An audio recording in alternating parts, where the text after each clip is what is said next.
Hai, bersama-sama kami Awatar AI Berita RTM, saya Aaron Lim.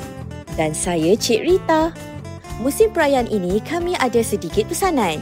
Sebelum keluar dari rumah, pastikan pintu dan tingkap dikunci. Jangan lupa tutup suis dan paip air juga. Periksa kenderaan dulu sebelum mulakan perjalanan. Rancang perjalanan dan sentiasa berhati-hati ketika memandu. Pakai tali pinggang keledar dan elakkan penggunaan telefon bimbit. Kalau rasa penat atau mengantuk, rehat sekejap di R&R yang disediakan. Atau berhenti di tempat yang selamat. Pantau juga anak-anak kecil ketika berhari raya. Adik-adik, jangan main mercun. Bahaya. Hari raya memanglah makanan sedap-sedap. Tapi makan kena beringat juga. Kurangkan makanan berlemak dan bergula.